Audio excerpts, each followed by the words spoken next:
बहुत धन्यवाद इंजीनियर विनय कुमार मौर्य जी और ऑल टीम एसोसिएट्स सभी चैंपियंस का। हाँ सर, मैं जानना चाहूंगा सर, रिस्पेक्टेड संतोष सर, कि आप सेंट्रल गवर्नमेंट के सर जॉब कर रहे थे, उसके साथ साथ सर कैसे आपने ड्यूटी में कैसे मैनेज किया सर आपने?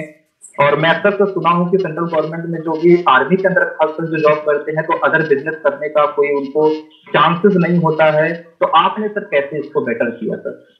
यस विनय जी, बिल्कुल सही सवाल पूछा आपने मेरे से। एक्चुअल मैं अपने बारे में बताऊं तो मैं भारतीय सेना से रिटायर्ड हूं और इस बिजनेस में आने से पहले मैं भारतीय सेना में रहते हुए ही इस कॉन्सेप्ट को सुना था, south western command zone Jaipur में। और जब मैंने पहली बार इसे सुना था तो मेरे मन में बहुत सारी ऐसी कंफ्यूजन थी जिनकी वजह से मैं ना नुकर करता रहा, लेकिन मुझे नहीं मालूम था। कहते हैं जब किसी चीज की पावर के बारे में हमें अंदाजा नहीं होता तो हम उसे बड़े हल्के में ले लेते हैं। और मेरे मन की जो कंफ्यूजन थी मैं आज उसके बारे में बात करूंगा। कहते हैं कि जहाज उड़ाना ना आता हो और अगर मुझे जहाज की सीट पर बैठा दिया जाए तो मैं क्या कहूंगा, सर ये मशीन नहीं उड़ सकती, ऐसा नहीं हो सकता। तो ये ऐसे मेरे मन में भी जवाब थे, लेकिन मैंने जब अपने सीनियर से बात किया, हमारे रिस्पेक्टेड केपी यादव जी जो भारतीय सेना से रिटायर्ड हैं, आज आपकी स्क्रीन पर ही हैं। उसके बाद विक्रमजीत प्रजापति जी जो ऑन ड्यूटी बीएसएफ में है, वो भी गवर्नमेंट जॉब कर रहे हैं। उसके बाद हमारे साथ एक सुशील शर्मा जी है, वो भी ऑन ड्यूटी बीएसएफ में है और वो भी अपनी ड्यूटी करते करते इस बिजनेस को कर रहे हैं। तो मैंने अपने जब सीनियर से ये बात किया था तो उन्होंने कहा था कि संतोष कुमार आपको आज 50-60 हजार रुपये तनख्वाह जरूर मिल रही है, लेकिन क्या आपको और पैसा नहीं चाहिए? मैंने बोला सर अगर रास्ता हो तो क्यों नहीं चाहिए, लेकिन मुझे सर कुछ रिस्ट्रिक्शंस हैं। तो सर ने मुझे ये कहा था कि देखिए संतोष जी, रिस्ट्रिक्शन सिर्फ जॉब को होती है, बिजनेस करने वाले को नहीं। बोला टाटा है, नमक भी बना रहा है, चाय पत्ती बना रहा है, गाड़ियां भी बना रहा है, लोहा भी बना रहा है, वो 36 बिजनेस कर सकता है, लेकिन आप दूसरी इनकम नहीं ले सकते। मैंने बोला हाँ बात तो ये सही कह रहे हो सर कि मैं गवर्नमेंट जॉब कर रहा हूँ, दूसरी इनकम के लिए मुझे मतलब मैं नौकर रह सकता हूँ, मालिक नहीं बन सकता। तो सर ने मुझे बताया था कि देखो संतोष, 3-4 बिजनेस होते हैं। जॉब यानी कि जस्ट ओबे योर बॉस, उल्टा पढ़ो तो बोझ, ज्वाइन अदर बिजनेस, गुजारा अच्छा चलेगा, नजारा नहीं होगा। दूसरा है बिजनेस। बिजनेस कौन सा? बिजनेस कहते हैं उसको जो अपने आप चले, यानी कि जो लोग आपके लिए हजारों लोग काम करें तब तो वो बिजनेस है। अगर हम शटर खोल कर बैठे और शटर बंद, इनकम बंद, तो हम सेल्फ एम्प्लॉय है, ना कि बिजनेसमैन। ये भी समझ में आया। फिर बोला सर खेती बाड़ी है। फिर कुछ लोग professional work, doctor, lawyer, engineer, gazetted अफसर, यानी कि लिमिटेशंस हैं। और अगला बिजनेस है नेटवर्क। अब नेटवर्क ये चीज मेरे सामने एक नई थी, तो सर ने मुझे 3 चीजें बताई थी। बोला संतोष इस दुनिया में 3 ही तरह से काम हो रहा है, या तो सामान बनाओ, बेचो या प्रचार करो। अब सामान बनाने के लिए करोड़ों रुपया चाहिए, फैक्ट्री लगेगी, हजारों लोगों को काम देना पड़ेगा, मैनेजमेंट संभालना पड़ेगा, अरबों रुपया मेरे पास है नहीं। तो सर ने कहा सामान बेचो। मैं बेचने के लिए भी सर लाखों रुपए चाहिए। तो बोला इसीलिए तो तुम नौकरी कर रहे हो। मैंने बोला बिल्कुल सही कह रहे हो सर, इसीलिए मैं नौकरी कर रहा हूँ, क्योंकि ना मेरे पास बनाने के पैसे थे ना बेचने के पैसे हैं। तो बोला संतोष एक काम और भी है, लेकिन क्या कर सकते हो? मैंने बोला क्या? सर ने कहा प्रचार करो। मैं कहा सर प्रचार ये बड़ा अजीब लगा मेरे सामने, लेकिन बोला सर आप बताओ कि मेरे से पूछा सर ने कि अब आप बताओ, अमिताभ बच्चन, ऐश्वर्या राय, सचिन तेंदुलकर, धोनी और ये सब लोग कर क्या रहे हैं? मैंने कहा प्रचार कर रहे हैं, लेकिन सर उनका फेमस चेहरा है। बोला बिल्कुल सही है, लेकिन आप फेमस कब होगे? दुनिया आपको कब पहचानेगी? बोला जब आप प्रचार करोगे तब पहचान होगी।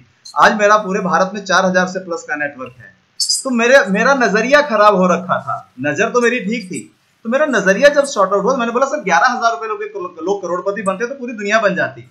बोला संतोष कुमार, मेरे गुरुजी ने कहा था कि 11,000 रुपए लगाने से, लाख, 2 लाख, 3 लाख लगाने से कोई करोड़पति नहीं बनता दोस्त।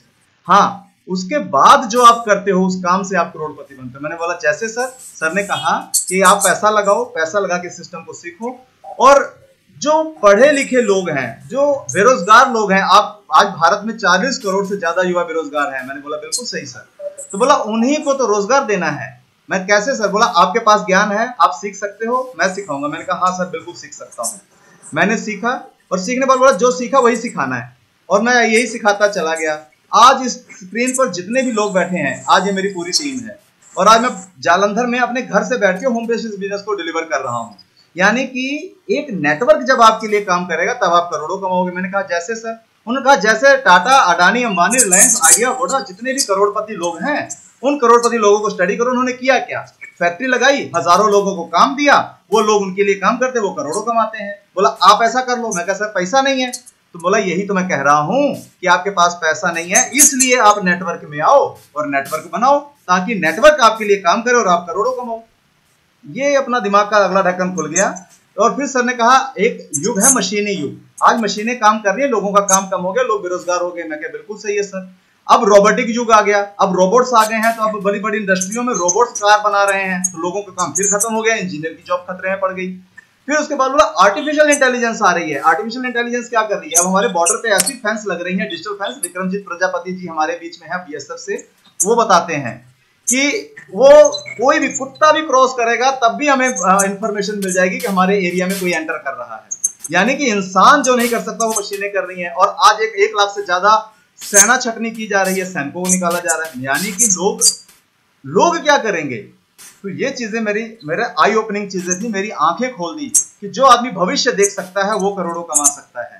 और दोस्त, उस दिन से मैंने ये फैसला लिया। और आज इस भाई ने जब नेटवर्क शुरू किया था आज से 7 साल पहले, भारतीय सेना में रहते हुए जिस आदमी को दूसरा बिजनेस करने का अधिकार नहीं था, लेकिन मुझे ये मालूम था कि आखिर एक दिन तो ये जॉब बंद होगी और मैं अब जैसे जैसे बूढ़ा होता जाऊंगा मेरा नेटवर्क बड़ा होता जाएगा और ये नेटवर्क पूरे भारत में फैलता चला जाएगा। क्योंकि जैसे आज कोरोना वायरस चाइना से चला था, यहां तक फैल गया, तो उसने क्या किया? अपना नेटवर्क बढ़ाया।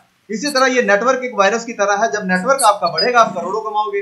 तो जो जिस दिन आप कम एज बढ़ेगी, बच्चों को हायर एजुकेशन चाहिए, बच्चों की आपको मैरिज करनी होगी, उस दिन तो आपको पैसा चाहिए कि उसके बाद ये जॉब से पैसा आएगा। मैं कहता जॉब छूट जाएगी, पैसा कहाँ मिलेगा? तो बोला ये पैसा निरंतर आपको आता रहे, क्या उसकी कोई प्लानिंग की? मेरे पास जवाब नहीं थे सर।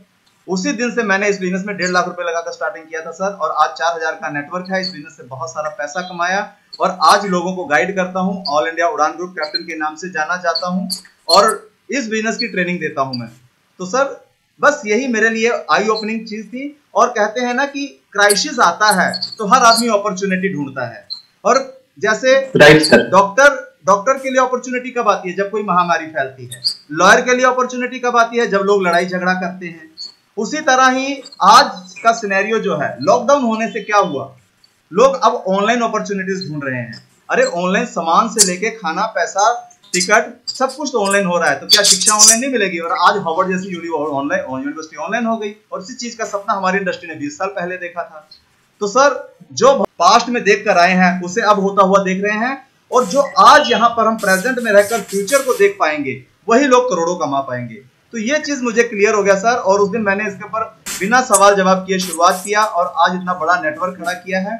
आज इस नेटवर्क में कोई कहीं भी काम कर रहा हो तो 4000 के नेटवर्क पर 400 लोग भी काम कर रहे हैं तो मेरे लिए 4000 घंटे काम हो रहे हैं। और अगर आपके लिए 4000 घंटे आप करो या आपकी टीम करे या फैक्ट्री लगा के करवा लो, यही 3-4 तरीके हैं। तो ये चीज मेरी समझ में आ गया कि जिस चीज से काम को करके लोग करोड़पति बनते हैं, गरीब आदमी और एक आम आदमी उसी चीज से नफरत करता है, तो वो आदमी करोड़पति नहीं बन सकता सर। गुजारा बहुत अच्छा चलेगा। अपना माइंड सेटअप हो गया सर। उस दिन से मैंने सिस्टम को शुरुआत किया और आज स्क्रीन पर बैठे सभी लोगों से मैं ये कहना चाहूंगा कि आज एक क्राइसिस का दौर है। बहुत कम मिनिमम लागत से एक मैक्सिमम बेनिफिट निकाला जा सकता है। एक नेटवर्क बनाकर यहां से आप करोड़ों कमा सकते हैं। शुरुआत करिए। पूरी उड़ान टीम आपके साथ है, एक्सपर्ट लीडर्स आपके साथ है, भारतीय सेना, बीएसएफ के सोल्जर्स और हमारे जो बिजनेसमैन, जिनको अभी आपने सुना, सुरेश जायसवाल एक बिजनेसमैन है। वो ऑलरेडी बिजनेस को समझते थे क्योंकि वो ऑलरेडी खुद बता चुके हैं वो बनिया है और बनिया की दिमाग तो आपको पता ही है कहाँ चलता है। तो बिजनेस का मौका मिला, उन्होंने ग्रैब किया और आज पूरा परिवार वो थाईलैंड तक घूम के आए। इस बिजनेस से लाखों रुपया कमाया और लगातार उनकी टीम बिल्डअप हो रही है और करोड़ों कमाने का आगे रास्ता चल रहा है। तो जितने लोग हैं, ये हेल्प अदर का बिजनेस है, लोगों को बिल्ड करना है, मिलकर काम करेंगे सर। शुरुआत करें। हमारी वेल विशेस आपके साथ हैं। वेलकम। जय हिंद, जय भारत, जय Deusoft. Welcome Vinay ji, over to host. Thank you so much respected Santosh sir, thank you so much. आपने सर बहुत ही कम समय में सर बहुत कुछ आज सर बयां कर दिया यहाँ पे, और आज हमें भी सर समझ में आया कि आपने सर इस सिस्टम में कैसे स्टार्टिंग कैसे अपने बिजनेस को सर बिल्ड किया।